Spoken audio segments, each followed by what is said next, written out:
Assalamu alaikum wa rahmatullahi wa barakatuh. Welcome to all our viewers and listeners via the app and via the live streams. Welcome to Al Mubarak Radio. Today I'm going to be your host. My name is Bilal. With me, I have Dr. Yasser Mahmood, who is a GP and a board member of the North Kirklees CCG.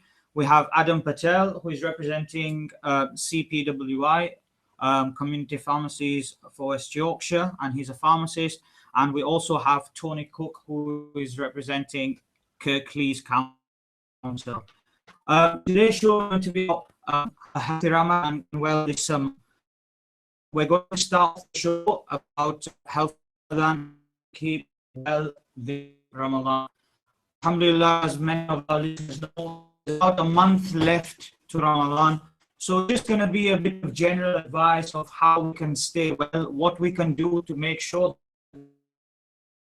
summer months are going to be monsters. They're going to be long fast, 17, 18 hours a day. So there's certain things months. So first I'm going to call on Adam to just give us some general advice on Ramadan and how we can help ourselves. General tips that you might have, Adam, for people during Ramadan. Good afternoon, everybody. I think the first advice always is to be sensible. Don't be silly when it comes to eating.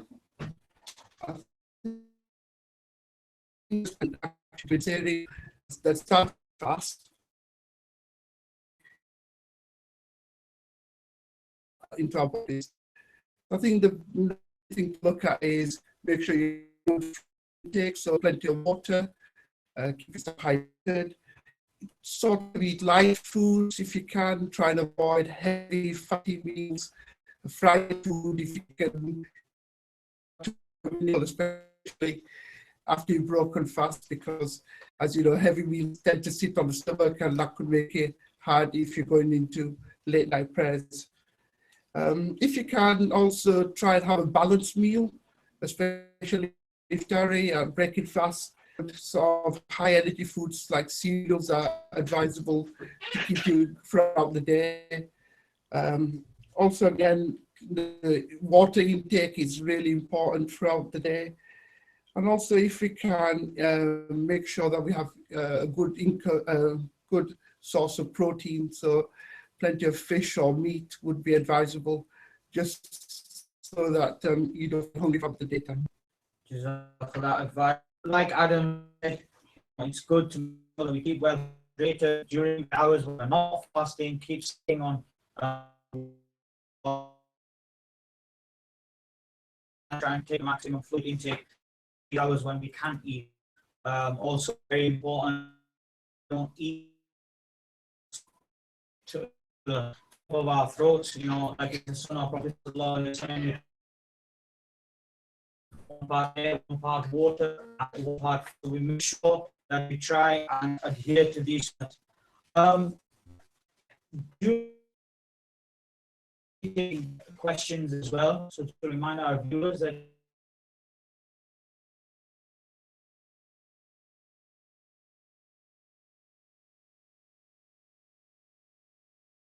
questions, which will be at the end of the show. If we cannot answer all the questions, we will never do so. At North Kirklees CCG, it's a question only then via the Kirklees account. We will the information to Al Mubarak, Mr. Al Mubarak, to forward on to the users. Can just bring Yasser in onto this. Yasser is a local GP. Yasser practices out of Ravensthorpe Parkview Surgery. He's also a board member, GP board member, if I'm correct. Yasser, there's a lot of people out there who have many different illnesses, stuff like high blood pressure or low blood pressure. What would your advice be to these people with regards to fasting and during the fasting month? Assalamu alaikum, everybody. I think the general advice would be that a lot lot of people or patients, they have long-term conditions, whether it's blood pressure, diabetes, where their long-term condition is. The generalizing issue would be if your medical condition is stable, okay, that is slightly different. Unstable. So if your condition is not well, is unstable, then what you should do is actually seek medical advice. You should go to, you could go to local pharmacies. There's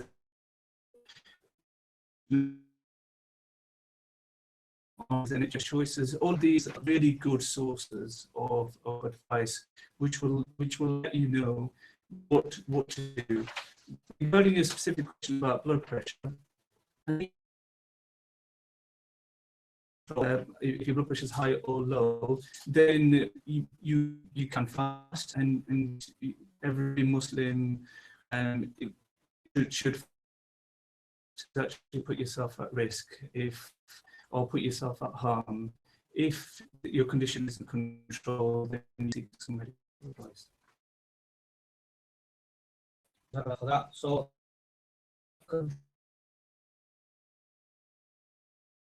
you are able to, but if then we do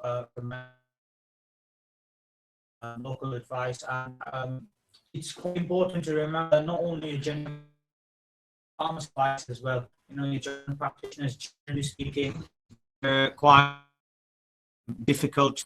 At least they might be a bit pushed for time. Pharmacies go to and a good source of going on from long-term conditions. Yes, within the Asian community, within these cohort of patients, they have a high prevalence of diabetes. What would you advise those people with A, type 1 diabetes, insulin independent, and B? Okay. Diabetes, as some people may know, is actually your ability to control your blood sugars in very simple terms.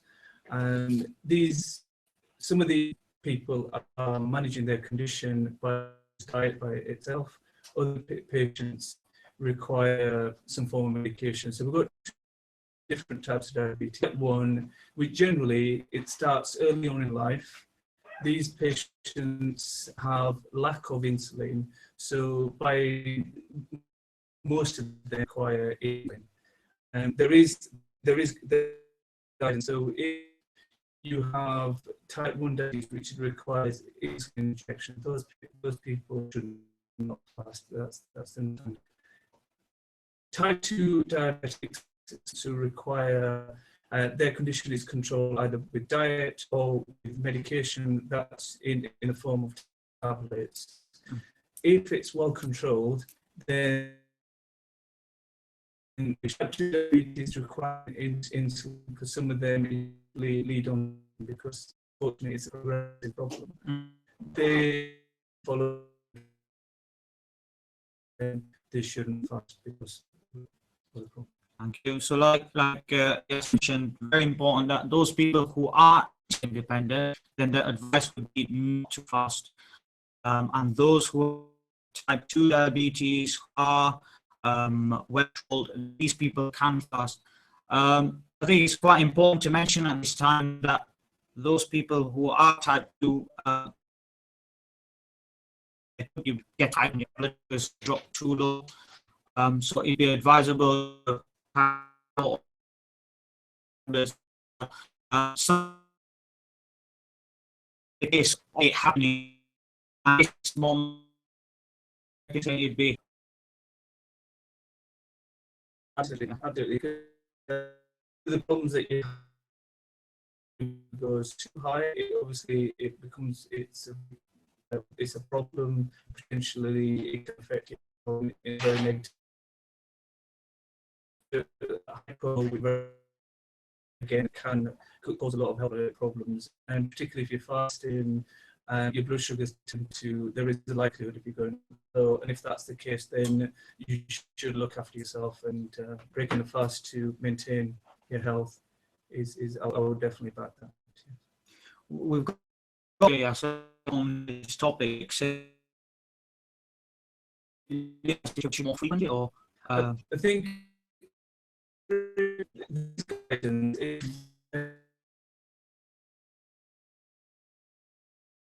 injectables shouldn't fast. In type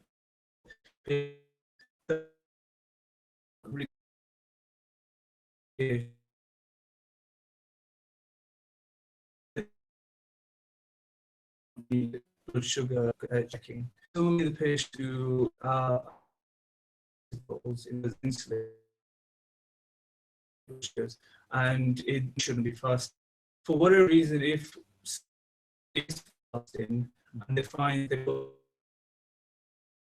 glycemia, you know, their blood sugar is low, then if they've got access to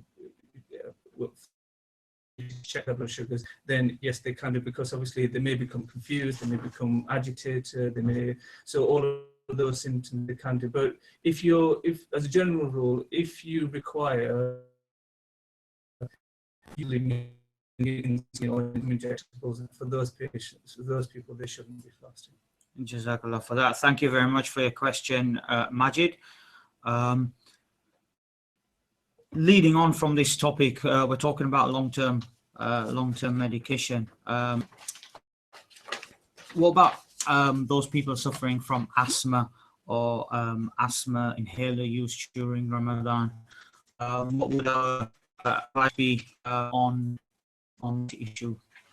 Again, asthma is another long-term condition, and if your condition is well controlled, in other words, you don't have any exacerbations, you're not coughing, you don't have major breathing problems, then yes, people can fast and they can fast. There is some differing opinion inhalers in patients with asthma. There are some scholars who have suggested that using not taking, so that inhalers. Some scholars would say that some of that, when you inhale corticosteroid, which is one of the inhalers, is broken, and so those people cannot fast. So you can inhalers. In general, if you control and times of staying in the car and the daytime, then in general you should be able to fast. There is some different opinion regarding use of inhalers. So, what Yasser said is that as long as your condition is well controlled, once again, exacerbation in case you in case of this, and try and space out if you can your corticosteroid, your brown as such, that you can take during the hours when you can fast. With regards to it's permissible to use an inhaler, we would advise you to ask your local imam or the imam of the mosque to give you the relevant advice with regards to it.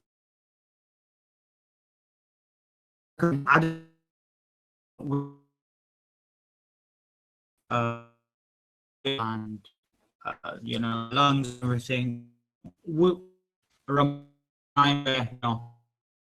people try better.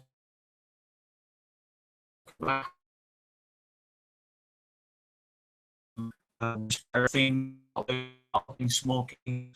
So would it be to stop smoking and alcohol? Stop smoking this month?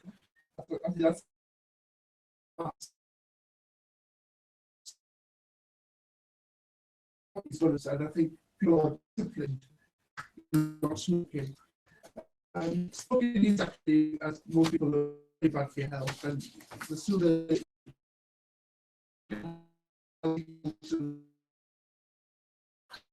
any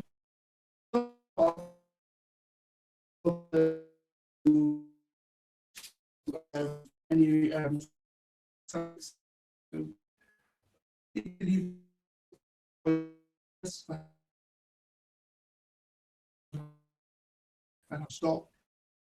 A lot of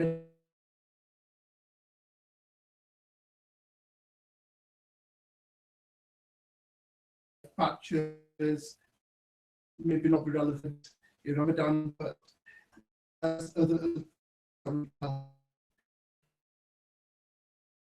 I think I've got a number. You can all, and it's on 0300 123 1044. The helpline number is 0300 123 1044. And you can always speak to an interpreter if English is not your first language. And they're open Monday to Friday, 9 o'clock till 8 o'clock in the evening. And they're open on Saturdays and Sundays on the weekend, 11 a.m. till 4. It's a wonderful help number to phone, and I'm sure there'll be plenty of people to help you. These helplines, and I'm sure it's a perfect way and the perfect time to stop smoking if you're thinking. Jazakallah. I've just got a question in. Faiz, Jazakallah for your question. Would using patches? I'm pretty sure that using patches does not break your fast. Also, having injections whilst fasting doesn't break your fast. Eardrops and eye drops, there's something which is debated on. Once again, we'd advise you to the Imam or the scholar which you follow with regards to their opinion on that. However, taking a tablet or any liquid, whether medication or not, would break the fast. With regards to fasting and with regards to those people who should fast, what age would you say children should be encouraged, taken into consideration, etc.? I think it's like to puberty and enough to do so. It is powerful fast. Fasting before can be affected. It depends on the attitude of the parents and the child's general health nutrition. I was thinking these sort of scenarios medical from the GP or the nurse on the health before we start either younger than 7 or 8 and 5 young. But it's always feel we ask them to fast a few hours, but make the fast for 8-9 hours, just few hours a day. That should be really good. From Adam, children who are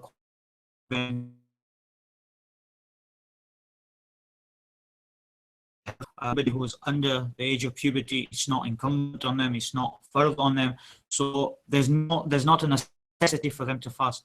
So although they may want to fast, or we may want to encourage them to fast, especially in these months when we're not eating for 17-18 hours, drinking, then their bodies might not be able to adapt to it as well as we can as adults. So you'd be advised, like Adam said, that maybe for a few hours, if they really want to fast, and maybe for a few hours, and let them know that if they're feeling unwell, then they should eat. They should let someone know. If they're at school, the teachers know, or they're at mosque, let their mosque man know, or let their friends, parents, whoever's around, let someone know that they're not feeling well, so we can keep an eye on them. Go on from children and everything. What about pregnant women or breastfeeding women? What would our advice be for them? There's actually quite substantial evidence, it was a good idea. Sometimes in the early days of pregnancy, if a woman feels strong, she could fast. I think later on in the second or third trimester, I to sort of put her health at risk by fasting. And the fast that she does miss can be made up at a later stage. as well. So that's always important to remember. Mhm. Okay. If he doesn't feel well enough to fast, Islamic law does give, like I said, clear permission not to and make the base fast later. There is a process in Islam called fidya, okay, which is very important. It's a method of compensation for missed acts of worship, where if you're not in a position to fast, we can have a process where we can compensate by feeding somebody or paying somebody to hopefully compensate for our missed acts of worship. And that's could be all. Before we wrap up, if I can bring Yasser back. Yasser, just a quick mention on dehydration. What to do if you think you are that badly dehydrated? The fast hours in very hot conditions, one of the biggest risks potentially for somebody is dehydration. Have enough fluid on board. Most of us would feel slightly thirsty. But if you notice that it goes beyond that, so in other words, you don't go to the toilet, you don't produce that much urine, you may become confused, you may start becoming faint. Those are some of the signs and symptoms that you become dehydrated. If that's the case, I think Islam does say that you shouldn't put your health at risk. So at that stage, if you are feeling unwell in those sort of ways, particularly if you're showing lots of symptoms, then you should drink. You should basically drink. You shouldn't. Islam doesn't require you to harm yourself in fulfilling the fast. But like Adam has said, if your fast is broken, it can be compensated with the fidya that, as he mentioned. But food is very important. There are general things, just making sure you don't overexert yourself and etc. So some of the general advice, but regarding dehydration itself, if you're showing any of those, then you should basically drink water, because to maintain your health. Jazakallah for that. So just to wrap up this section of the show, some very important messages were, if you've got a long-term condition which is well controlled, you may be able to fast. Advice on that, then your GPs and especially pharmacies are a go-to place for as a sort of information.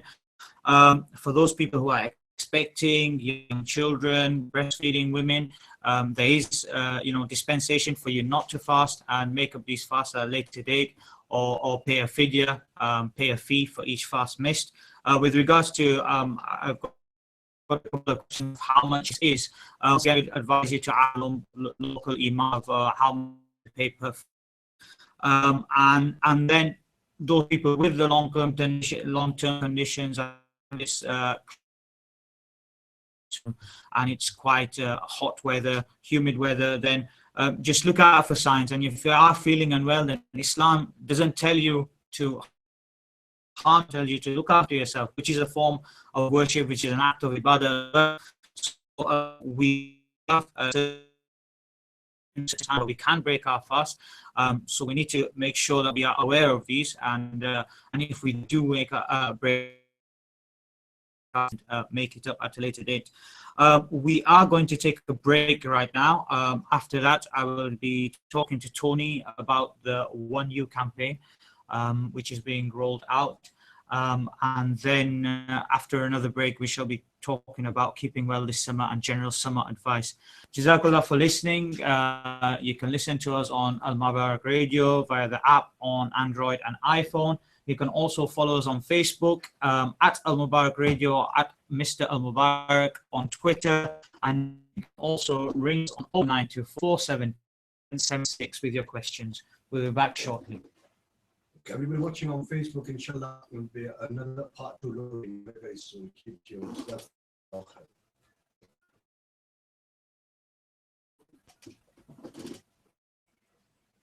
Hold on. I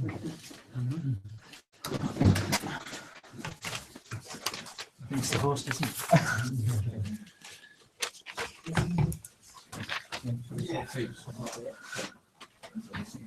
Tommy, what is your role for head of health improvement?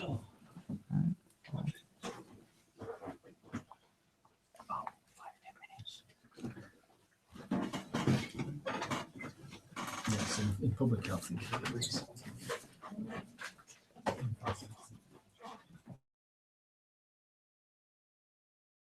Coffee black place.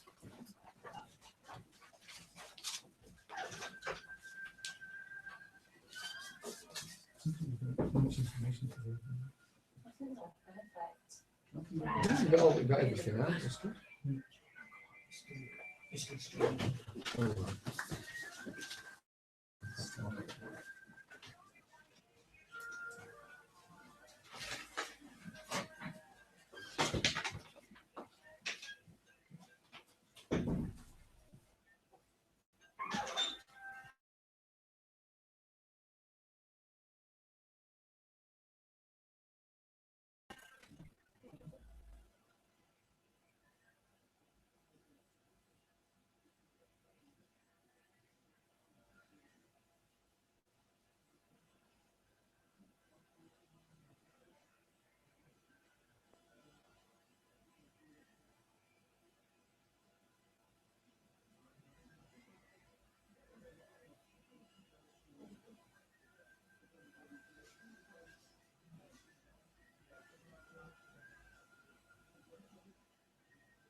Tony in the hot seat now. Yeah, no worries.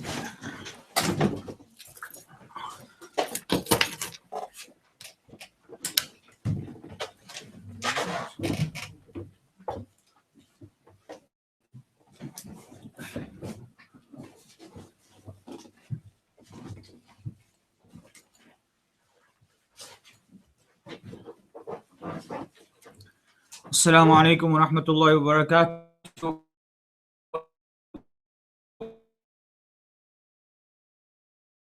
Follow us on Mr. Mubarak at Mubarak on Facebook. And you can also call us with questions on 0924 472 in this section of the show, I'll talk to you about the One You campaign. And I have with me Tony, who's representing Kirk's Council. If I can just have the mic. Head of Health Improvement in Public Health. Am I correct, Tony? That's absolutely right. So what is it that you do with Kirklees before we start off? Yeah, we in Public Health manage a series of initiatives and campaigns around improving people's health. So it's everything from small lifestyle changes that we encourage all the way through to commissioning big services around things like emotional health and well-being, weight management, sport and physical activity, substance misuse. So quite a range of things, really. Right. So we've got this one You campaign because of the thing I need to read say I need to make a lot. The One You campaign. It's about encouraging people to make small lifestyle changes.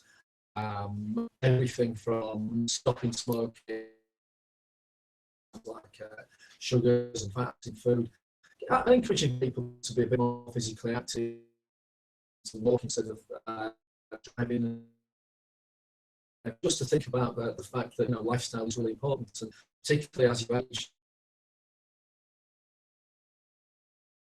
if you're fit, keep doing the right thing, and to stop some of the long-term conditions that Adam and we were talking about earlier on. Right. Where has this all come about? Where has it been organised? Yeah, it's a national NHS initiative that's been launched by Public Health, which is the government public health body. It's a campaign which you'll probably be seeing on billboards. It'll be encouraged online. There's Facebook, there's tweets around it, and it's encouraging people to do the How Are You test, which will be to you and lots of fun. And as I say, it's about encouraging these small-scale changes that can make a massive difference to people's health. Right. And of course, this campaign is for people to take notice, for people to why would we think it's important? Why would we say or encourage people to use these tools? I mean, I think there are a lot of different reasons, really. I think for people, they aren't quite aware of maybe some of the things they do about the diet, for example, that's high in sugar, that people are not aware of. Last few years, quite how important physical activity, engaging sport, community activity. And I think also there's still some of the longer term bigger issues that we know are problems like smoking. 1 in 5 people still smoke, yet we know that half of all people who do smoke will die of a smoking related disease. And we also know that, you know, there are things like alcohol that's still a problem in wider society. And some of these things, yeah, we really need to get our heads around getting people to make these small changes that will give a healthier, happier life when they get older. It's quite important to stress it's small changes, little things that can do on a day-to-day basis, which is what we're talking about. There's not a massive change from. No, I think what one thing I guess that in the NHS and in public health and in the counters is just stop doing this, stop smoking, all that kind of stuff does turn some people off actually. So what we're trying with 1U is to a series of tools that people can use that are really straightforward, that are online, which will give them things like healthier eating, you know, maybe someone's taking to work to get off. Maybe things taking stairs, maybe things like, you know, not dropping the kids off in a car to school, you know, all these small things bit by bit over the years prevent things like heart conditions, type 2 diabetes, you know, things that are very preventable illnesses and that we know harm a lot of people. Yeah, so if I can just bring you in on this, would you advise your patients or North in this campaign, and how would you as a GP advise your patient, you know, stuff like physical activity and things like that, if you can just give us. Absolutely. I mean, I would completely back this. One thing that I found as a GP is getting patients involved early on, making some of those small changes does actually have a major impact, not just in the future, but actually on their health from day one, really. Some people better looking than be able to do more exercise, become more empowered. It gives them more of basically an opportunity just to to take ownership of their own health and make some of those changes.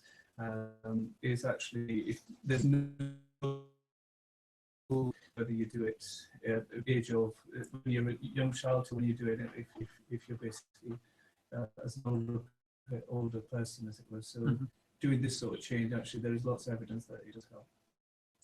And from what Yasser said, Tony, take part. Who is it aimed towards? Is get involved? It's really easy to get involved. I mean, everybody basically, anyone can do that online test. And what it'll do, it'll look at a number of different things, whether you smoke, your diet, how physically active you are, how you're feeling emotionally, things like whether your sleep patterns are good. It'll give you some small tips, and there's a website that's really easy to find. If you look at NHS 1U, it will come straight up and it'll direct you to a quiz. And it's quite an interactive, quite a fun thing. If you need initial support, particularly, it'll also send you in certain directions, really. So, for example, if you do want to stop smoking or get more physically active, give you a few ideas, maybe a few people you can talk to. You know, but what we would say also is there are a whole load of community organisations out there in all communities, and we do know that, you know, people who are active in community groups also feel better themselves emotionally too. So there's lots and lots of things that people can do that are really straightforward for their health. Everything from getting involved in this campaign to being active in your community, to playing sports and being active in a whole variety of ways. I've just got a question from one of our listeners, Tony, who are asking, these changes and stuff that we're talking about, are they make, or are they just general good healthy living advice? I think partly it does. If you've already got a condition that's quite a serious one, then before, for example, you become really physically active every day, somebody. But for the great majority of people, these are quite straightforward changes to make. Say it's easy to get that stop a little bit early. It's easy to think about maybe on the back of the food that you're buying and see how much fat or sugar is in there. And I think particularly with parents and who've got young children as well, it's really important to to set some good examples really, and to give kids a good start in life, and being active and eating a good diet also makes people feel a damn sight better as well. It helps you sleep, and it makes you're more active at work. You're less likely to have time off sick. So some of these changes, while they're small up over the years, and they prevent people getting some of those conditions, the heart conditions maybe, type 2 diabetes, which we know are increasing, not just in the Muslim community, but across the board as well. Right. Thank you. Of course, with this campaign, the councils, health services, GPs, etc., they're backing this campaign. So why are all these bodies getting involved in this campaign? I think there are reasons, one of which I think we begin to understand a lot better that talking to people who go and see their doctor who've maybe got a problem with weight, and that can at times also lead to things like depression as well. They need to be encouraged possibly to be more physically active as well as to look at the diet. So a group of different organisations are coming together, and this includes, like you say, everybody from the local council, the NHS, local culture, the business. We've got ASDA involved in this, Slimming World, and a number of organisations as well.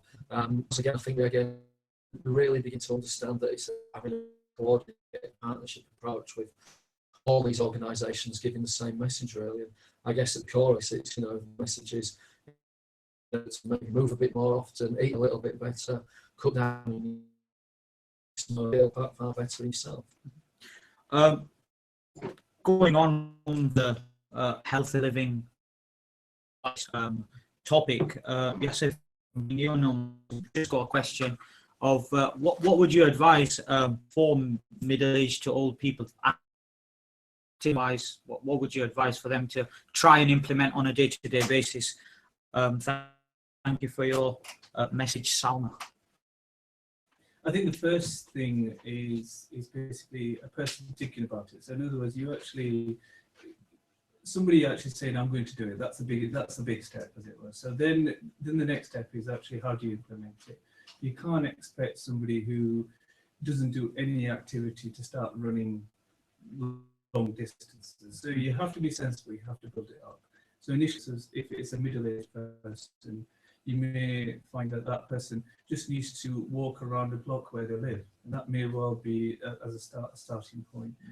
When you've done that, actually, brisk walking help, taking up slightly hills, as it were, if you're just walking. And so it's using, actually gets your heart working a bit faster. Just when you start sweating, when you can't hold a conversation, you're actually working quite hard. And if you find that when you're doing some of the activity, you get very breathless, and then you back and either seek some medical help if your fitness isn't. If you find help and you can do that, sooner or later you may actually, instead of walking up that hill, you may be actually jogging up that hill, as it were. So if you're sensible, you build it up, you do it within your limits. And one thing that has worked very well for my patients is if you actually get a buddy, you get somebody else to do it with you. Somebody else to do it with you. You go out there, you go walking, you make it fun. And what you find is that although the weather is beautiful out today, sometimes the weather's not that great. And on that occasion, you need somebody else to say, come on, let's go. And you find it's very successful. And like Tony said, if you feel better, you look better, you basically mentally you feel better, and that's how you keep on doing it. We've got another question as well. It's about diabetes specifically. other those activities, walking, stuff like diabetes and illnesses like that. Absolutely. I mean, as regards to diabetes, one of the things that the previous talk was concentrate on medication. Equally important is actually what a person does. So that's basically diet. Activity is incredibly important, not only for you basically looking better, physically looking better, feeling better, but also control for diabetic control. So it's incredibly important. So physical is actually not actually and with everything else that you do. So it's incredibly important.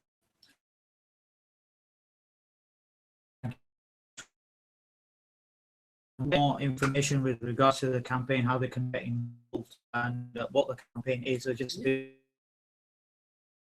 Best place is to go online, basically. So again, if you just search NHS,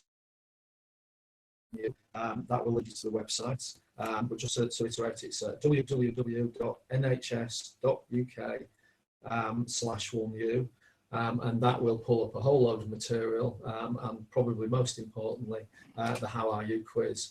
And that, as I say, asks a series of questions covering things that we've already discussed: activity, diet, how people feel, sleeping patterns, and it'll give you some lower level advice, but some tips in certain directions as well. But it's also important to understand that there are a number of services in Kirklees that can help you with some of these things. You know, everything from brief. So if you go and see GP-based organisations like panels, which, for example, if you have got type 2 diabetes, will support you to get more physically active. We've got things like health trainers in Kirklees as well. Manage of different long-term conditions. And I guess it is important to understand and discuss that if you've got a buddy or a pal or maybe someone in your family that can help you with some of this, sometimes things like losing weight or stopping smoking. So there's a lot you can do yourself. There's a lot so you can go to see your doctor or a health professional. Very much for that. I think we're going to wrap up this section of the show. Tony, I think you're going to be leaving us now. Yeah, thanks for inviting me on. Thanks very much for your time and coming.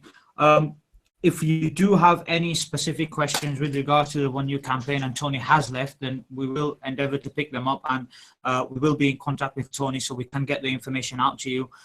Furthermore, I think if we go to the Kirklees or NHS North Kirklees CCG tweets, we will tweet the website and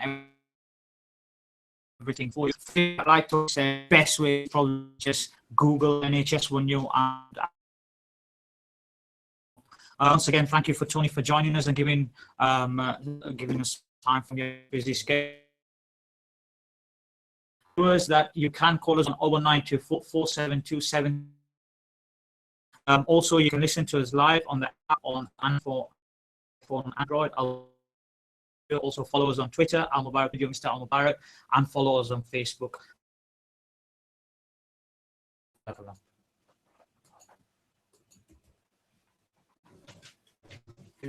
Part 2 part on Facebook very, very shortly. Keep tuned.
Assalamu alaikum. Welcome. In this, we're going to be talking about health, general over the summer, what we do look after ourselves. Just a reminder that you're listening to us on Al Mubarak Radio. You can listen live on the app on Android and iPhone. You can also follow us on Al Mubarak Radio, Mr. Al Mubarak on Twitter and Facebook, and call us with your questions on 01976. So just to kick off this part of the show, as we know, we talked about this earlier on as well.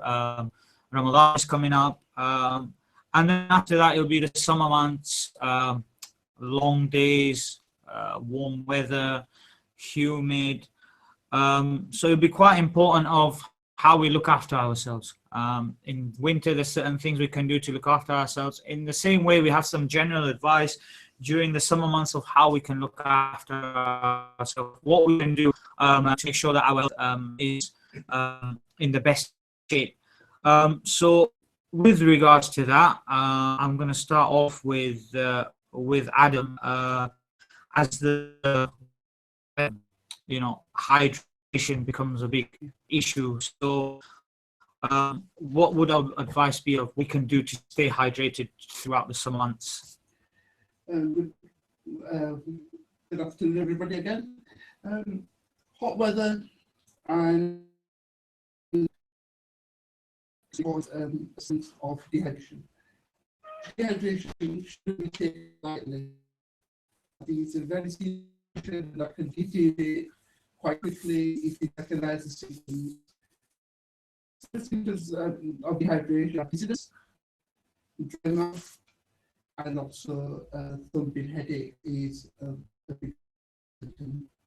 Now, so hydration setting in, the first advice always to give is to drink plenty of cold fluids. Drinks with excess caffeine in the body salt and drinks. So the best advice is water or fruit juices to rehydrate yourself. So we're talking about maybe a litre to litre and a half if needs be throughout the day. Also, another piece of good advice to give is to people to keep out of the sun, especially between the hottest parts of the day, which is usually between 11 and 3 p.m. Eat plenty of cold foods, particularly salads and fruits with a high water content. I think fruits like watermelon are fantastic at keeping you hydrated, and there's another good to water if needs be. If you're feeling dizzy or lightheaded, I think the most important thing to state is always sit down and try and have somebody with you in case you pass out, etc. Okay. In pharmacy, sometimes you can solution. You can find another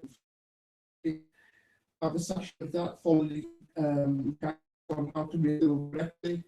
I think you'll find yourself feeling better, much better. And you can also for the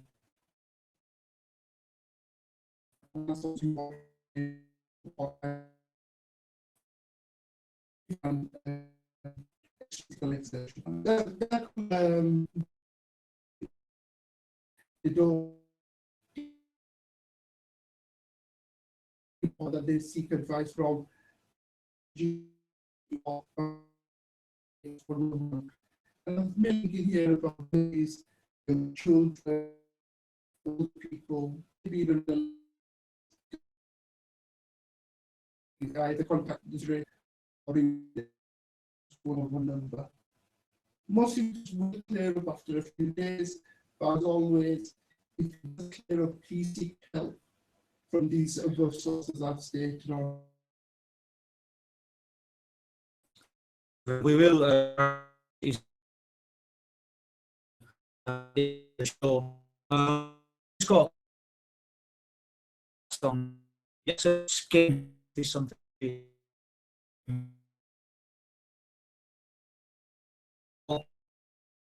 sun cream would you recommend during the summer months, during when it's quite hot, and to take on holiday as well? We've just got a question saying, what would the GP recommend? Okay.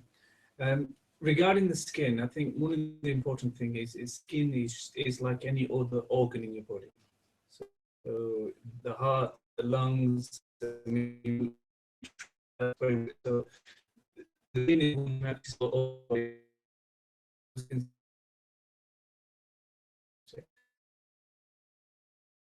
is more place into the sun can't cool and regarding the skin would be avoid sun, the sunbathe, hottest day of this time of the day, which is between 11 and 3 p.m. So avoid sunlight, put some parts on between. But regarding some, lots of some pharmacy will be able to guide with that. I think as a rule, the biggest factor that you get is more skin make you prone to getting burnt. Then I think the highest factors of factor 50 upwards probably would be advisable. If you've got so you're not directly in the sun, but you're going to be in and out of the sun, maybe some areas. So what I say,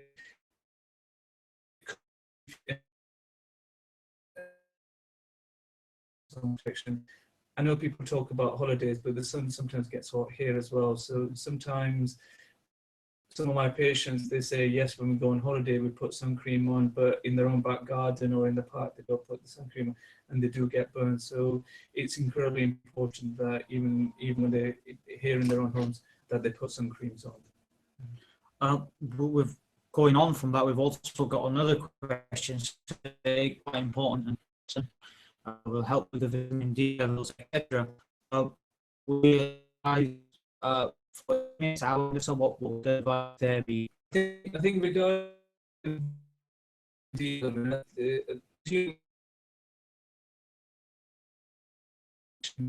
what should you do?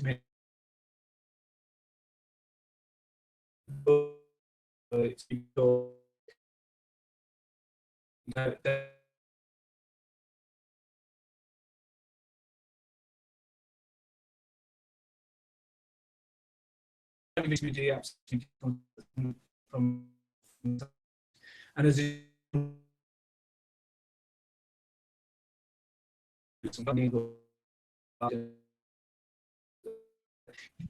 get some that's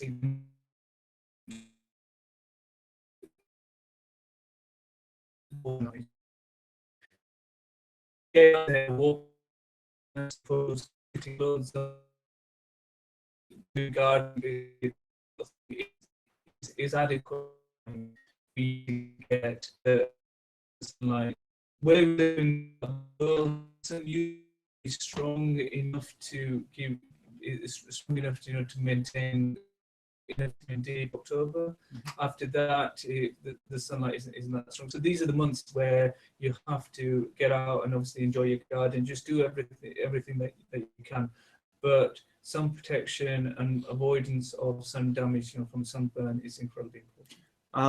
We've also got another message from Elias, if I can just stay with you quickly. Okay. What would the signs or symptoms of sunstroke be, and what would the advice be? Okay. Regarding sun, I mean, the sun can make you ill very quickly. One thing I mentioned is actually the skin is like any other organ of your body. The skin does lots of things for you.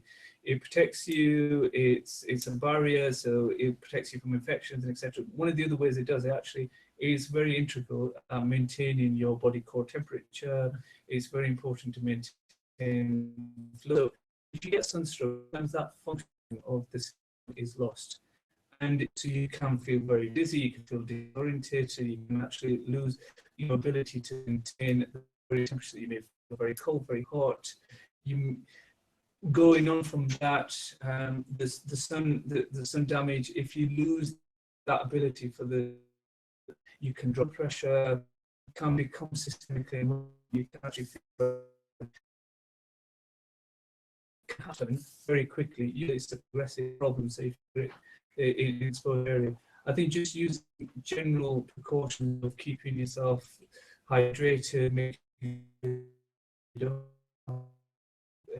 to very hot time of the day, using some protection. But if you're feeling anyway, you've had too much exposure, I think going online, going to your pharmacies, doctors is obviously definitely a place, or NHS 111. Those are definitely the areas that you should seek help straight away. Thank you very much for that, Yasser. Going on from that, I think I'll give Yasser a bit of a break. Adam, you tend to get bitten or insects and stuff. What would the advice be if someone get bitten? What they do get the right medication?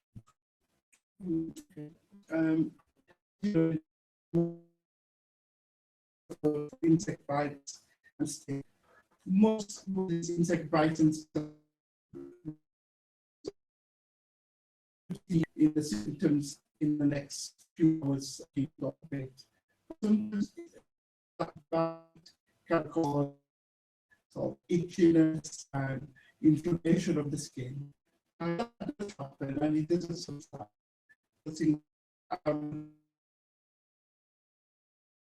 One of the things is always wash with some soap and water, make sure the skin is clean, and hopefully that might get rid of the irritation on the skin.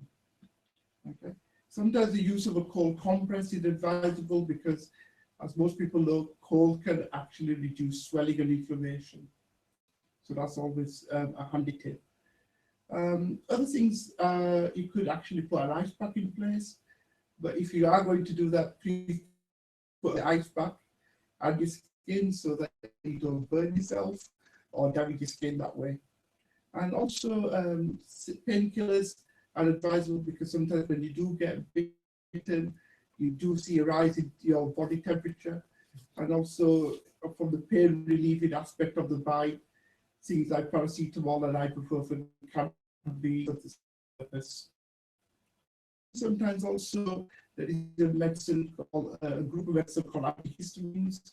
Now you could talk to your local pharmacist about this, and they are really available in supermarkets as well if you can't get to your pharmacy, and they are fantastic at reducing the itchiness and swelling of the skin. Really limit down the time of the actual better. The that is available, things like high cortisol, that's a involve that such product, but okay, family give you advice on using the safely. But if, as always, if you do get, or if after using any of the above, if you're not sure, if you get really anxious or worried, contact NHS 111. That would be the advice to give. Thank you. Going on from illnesses that you might get, nausea and vomiting is something we tend to hear all the time. What would your advice be if someone did get, nausea, vomiting, sickness and diarrhea? What would our advice be there, and where to get the help from? Okay. Sickness and diarrhea is, again, another common symptom of the summer. And as always, it can be self-limiting. It should clear itself up within 3 to 4 days. If you have got diarrhea or have been vomiting, there are some simple steps that we would encourage everybody to follow to reduce the symptoms. The first one is, if you can stay at home for at least 48 hours or a couple of days until symptoms are stopped. Plenty of rest and lots and lots of water to keep yourself hydrated to replace the that you've lost. Also, please, if you can, wash your hands regularly, especially in the toilet and before eating. The other things that we can help to minimize infection in these cases is to use your own towels, don't share with family members, and if possible, also ask other members of the family to prepare your family meals so that, again, we don't infect everybody in the household. Some of the important, especially in that area, is dairy foods. So things like drinking quite a lot of milk and cheeses are not really recommended. Fruit juices, again, contains high sugar, not always recommended if you've got vomiting present. Mm-hmm. Try and eat simple foods, things that you find easy to digest. So things like maybe soups or just simple toast, that could be sufficient. And again, we've already talked about buying dehydration solutions from chemists. They can be addition to your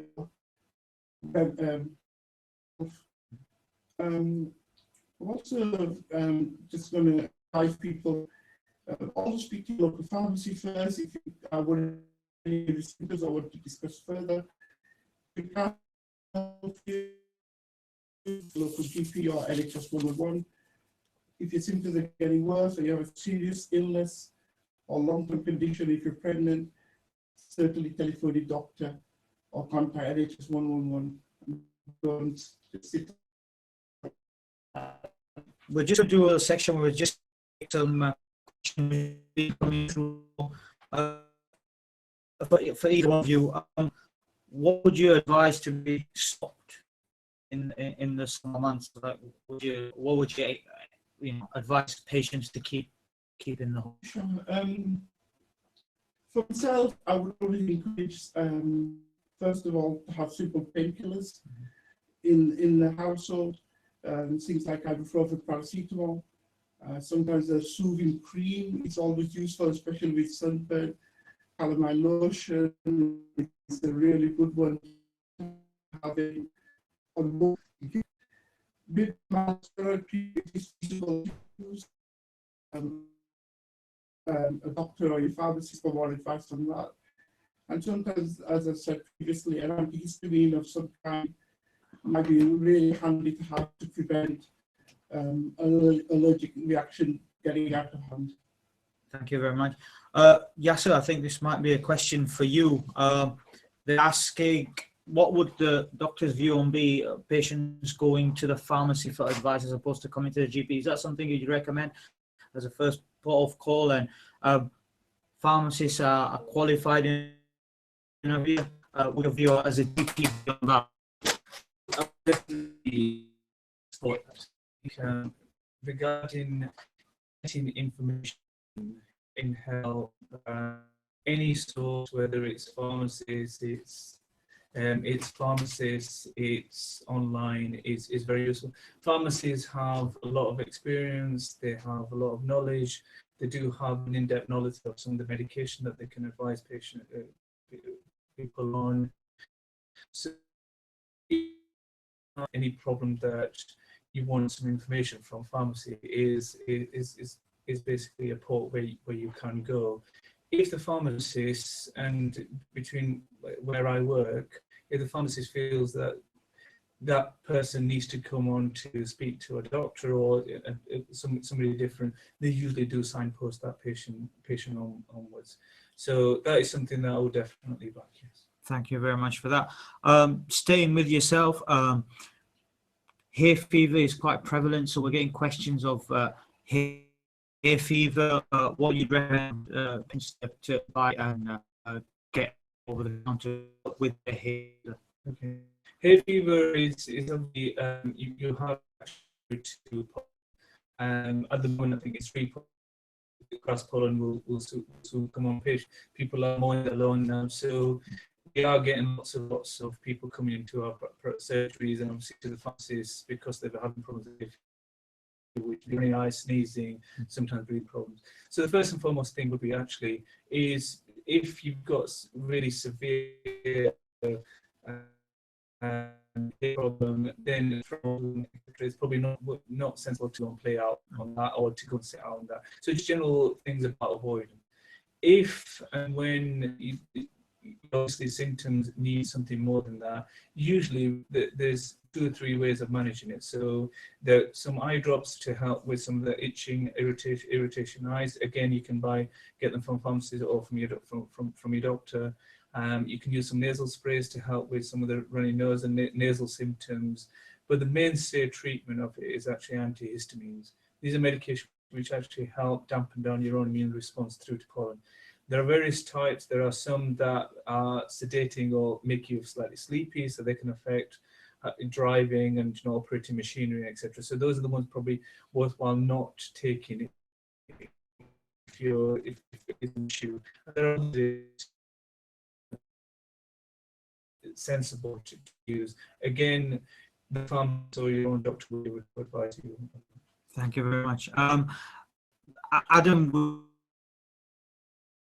straight questions. You said to avoid high caffeine drinks like Red Bull. So question is, does this include tea, coffee, and what would the advice be? High content of caffeine is definitely avoid. Tea and coffee, small amounts for a day is absolutely fine. People who drink 5 cups of coffee, we may need to cut down if possible. Sometimes, in addition to foods that can dehydrate as well, can contribute to dehydration. In terms of putting back, definitely fresh coffees, also advisable. Also, like we've talked before, there's loads of fruits available with high content, and we did mention things like watermelons. Thank you very much. Just one final question. I think this one will be once again. Yes, sir. We living, looking after about exercise. The question is that diet has a big effect on our health, and of course our meals, if you can call that, or Asian style of cooking may not always be more for your people who so what would I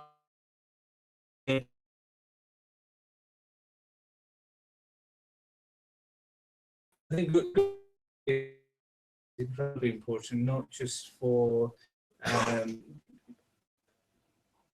in as regards to a good healthy diet. A good healthy diet involves having actually carbohydrates, which usually in our thing maybe rice or chapatis and etc. So you need that for energy.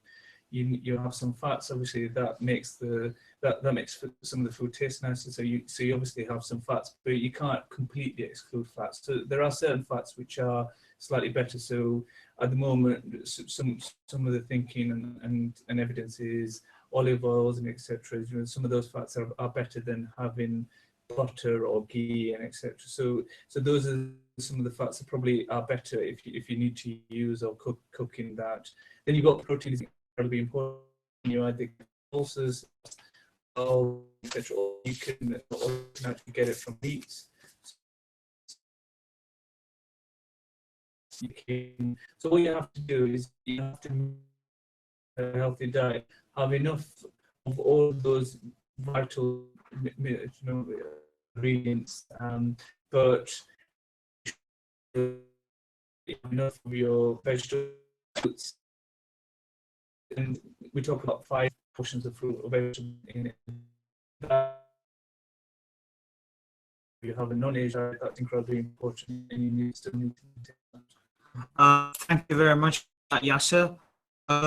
First of all, I'd thank Yasser for taking the time out, and Adam from the busy schedules for being with us today.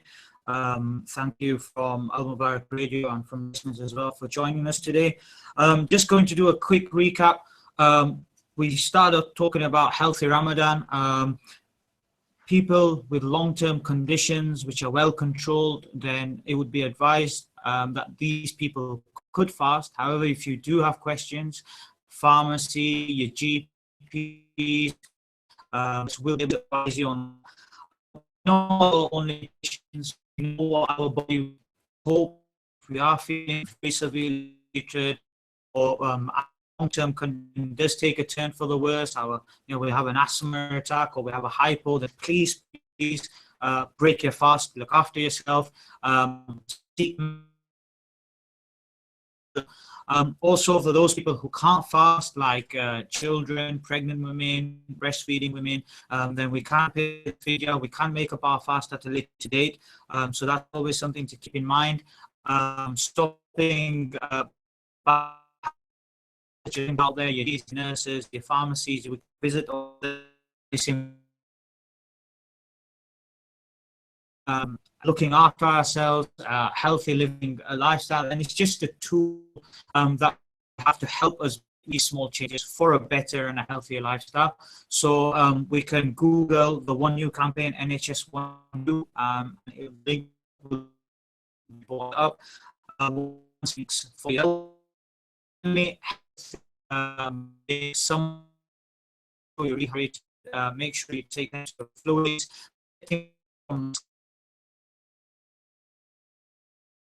The skin is one of the largest organs in the body, and it's exposed to the elements. So it's very exposure. We try and limit that. Also, a healthy living lifestyle, a bit of walking, a bit of exercise every day, a balanced diet. For us today, we'll be into more of these shows.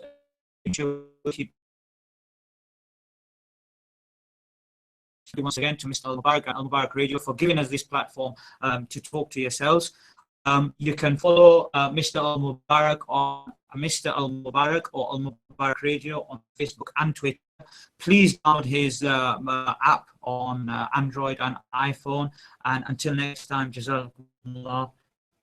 Assalamu alaikum wa rahmatullahi wa barakatuh.